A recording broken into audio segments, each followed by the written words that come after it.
Hello again to another Agakala reaction. Today we will be watching Geography Now, Bangladesh. And I'm watching that because I got a comment from someone from Bangladesh, and thank you very much for commenting and watching. And I was kind of thinking about what do I know about Bangladesh, and I don't know much. I know it's in Asia, but like literally when I was kind of start thinking about what I actually know about Bangladesh, it's very little. So I figure I'm gonna learn something new about it, and I think Geography Now is the best place to go to find everything, like the most kind of like in the nutshell. So it's older video because it's almost 10 years old, but well, it starts with B and they started with, you know, in the alphabetical order. So let's just jump in and see. No. Oh, sorry. I'm just headbanging. To Bangladesh! Geography now! Hey peeps, I'm your host Paul Barbato. Insert intro thing because I didn't write anything. Let's dissect the flag. Now, you've probably seen this flag before and thought, who dipped the flag of Japan in a tub of algae? Well, it's not some green mutated version of Japan's flag, it's Bangladesh's. Essentially, the flag has a green field and red circle that is not in the center, but a little bit offset closer to the hoist side, and the reason for this is so that it looks centered when the flag is waving in the air. Green represents the lush, fertile green interior of the land of Bangladesh, and the red represents the sun. Simple! Moving on.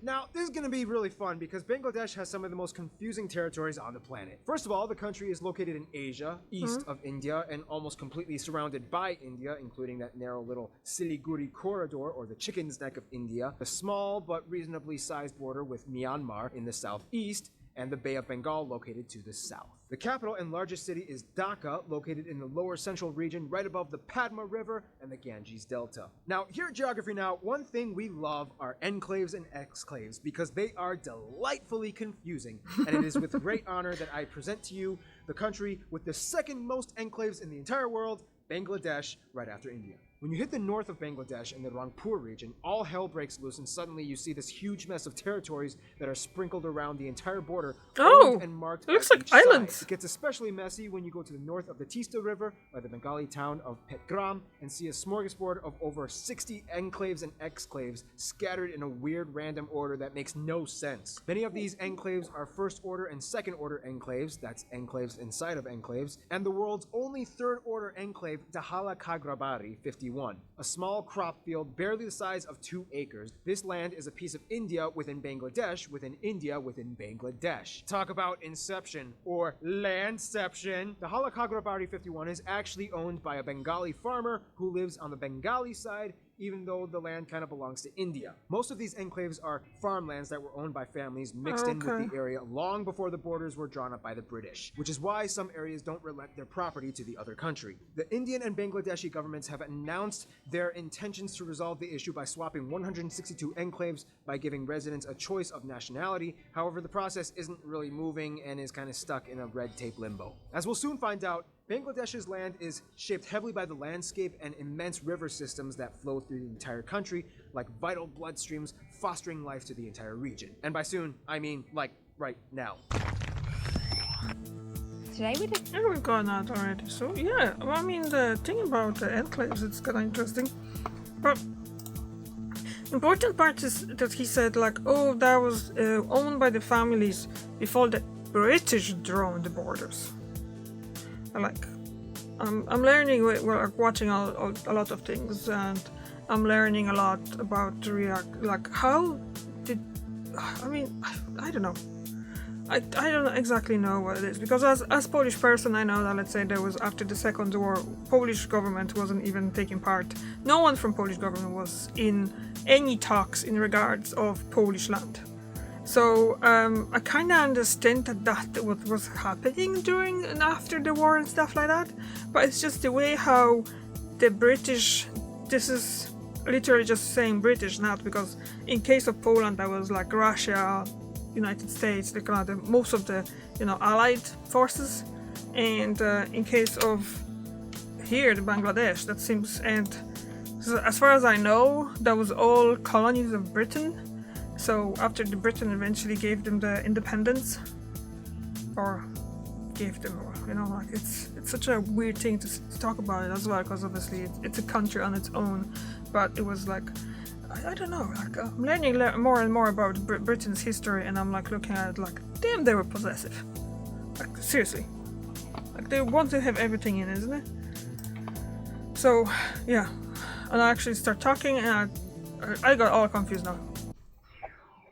Last time we learned about Bahrain and found out that some countries have a problem getting water. Well, Bangladesh kind of has the complete opposite problem, and they have too much water. One thing you have to understand is that Bangladesh's largest resource is their rivers. In fact, the Bengal Delta is the largest delta in the world, and the country has more trans-boundary rivers than anywhere else at 58. This means that they share rivers with both India and Myanmar. Altogether though, Bangladesh has about 700 main rivers, the largest ones being the Padma, or better known as the Ganges in India, and the Jamuna, or the Brahmaputra. This is actually pretty impressive considering that Bangladesh is only about half the size of the UK. Now, because of all the rivers and the silt deposits, natural irrigation and land cultivation is amazing. Bangladesh is an ecological gem. In fact, some of the most fertile soil in the world is found in Bangladesh, allowing them to grow thousands upon thousands of different crops, plants, and orchards. And I guess the climate allows them to grow all year long. Like in Poland, you won't be able to grow during winter.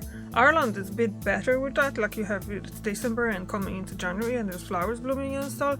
All that, but it's still kind of difficult to actually try to, you know, cultivate a crop that you can like for manufacturing. I'm not talking about manufacturing, no. But you know, anyway. One for growing is jute. I actually had no idea what jute was prior to making this video, and then I found out it's actually the stuff they use to make ropes and burlap.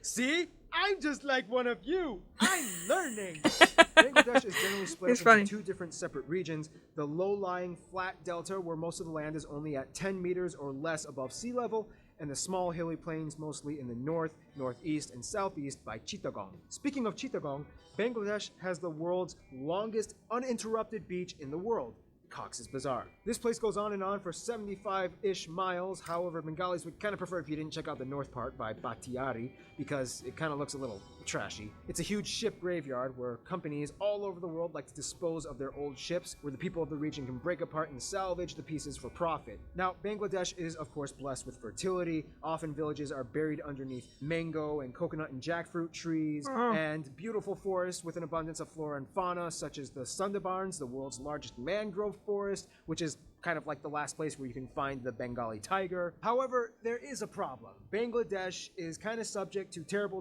tropical storms almost every year, and sometimes even tornadoes. On top of that, during annual monsoon season, the rivers get so swollen that 2/3 of Bangladesh's 64 districts typically experience flooding that causes extensive property damage, loss of communications, loss of drinking water, loss of crops, and leads to the spread of disease, which eventually leads to death. It's kind of crazy though, because for such an environmentally rich area, the country has to deal with almost equally damaging environmental challenges. Now add on top of that the fact that Bangladesh is incredibly dense in population. Let's talk about that.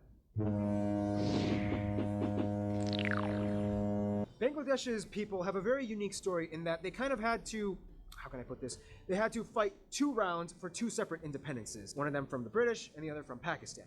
In the shortest, simplest way that I can put this without boring you and with cute little motion graphic animations so that you'll pay attention and you might actually learn something, Bangladesh was for a long time part of the British Empire. However, after the British left, they separated the region into 2 states and 3 regions, the predominantly Hindu state being India and the predominantly Muslim state being West Pakistan and East Pakistan, which is now known as modern-day Bangladesh. West Pakistan administered East Pakistan, and the capital of the time was Karachi and was also located in West Pakistan. Despite the fact that both sides were Muslim, they had very little in common both culturally and linguistically. East Pakistan eventually became furious because they felt as though they were being taken over by Pakistan, and especially angry when Pakistan tried to establish and institute Urdu as the official language, and almost nobody spoke it, as everybody there spoke Bengali. Wars, fighting, yada yada. They gained their independence in 1971 and joined the UN. Done. Once again, let me remind you guys, this is geography now, not history now. Now, as mentioned before, Bangladesh is very dense in their population, with a population of about 160 million people. Well, that's a lot of people. If you exclude the city-states like Singapore and Hong Kong,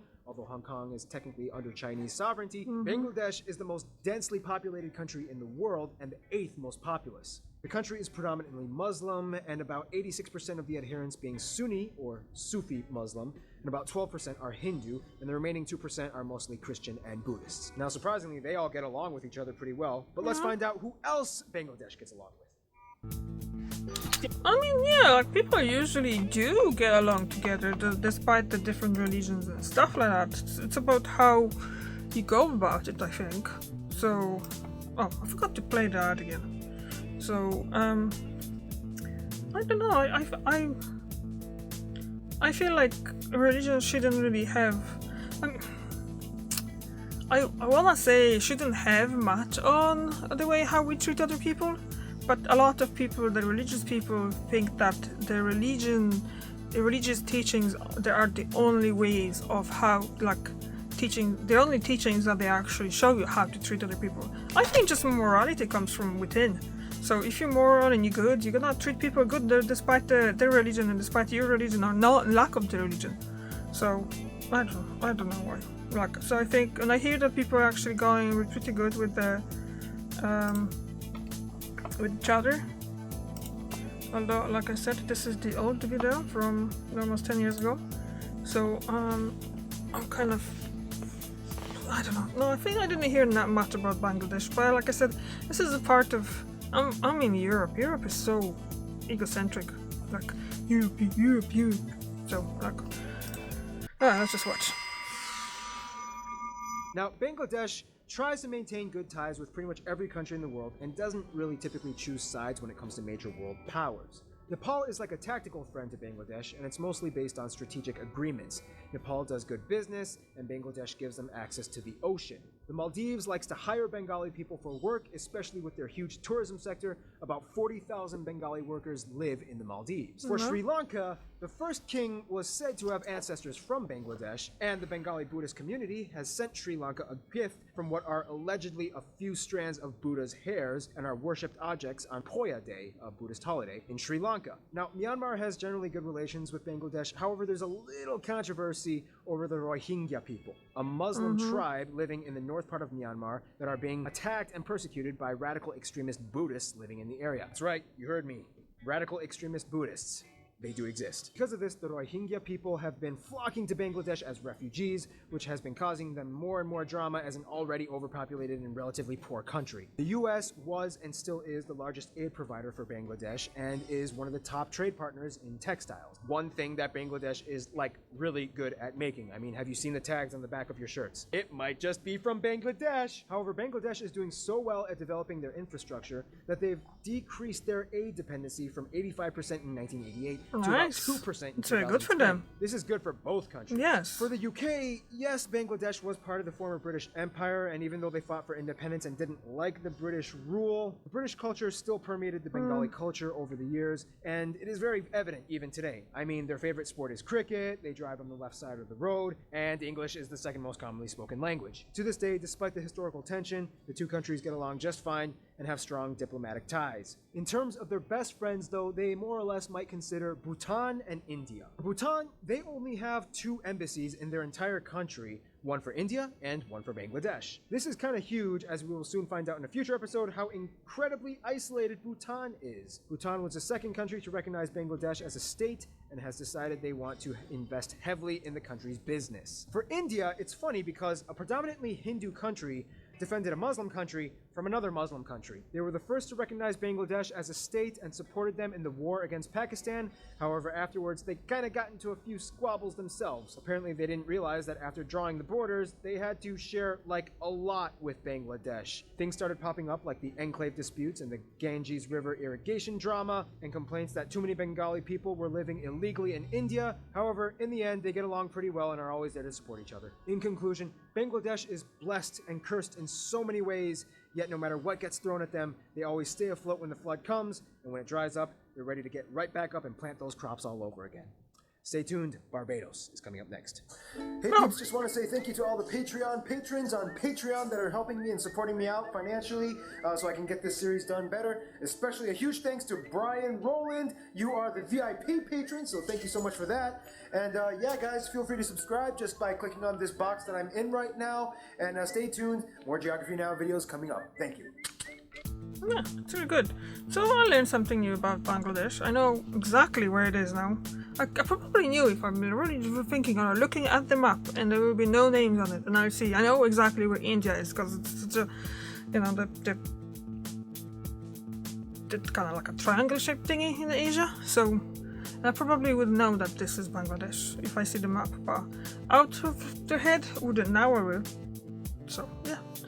Thank you very much for watching and I see you tomorrow. Bye.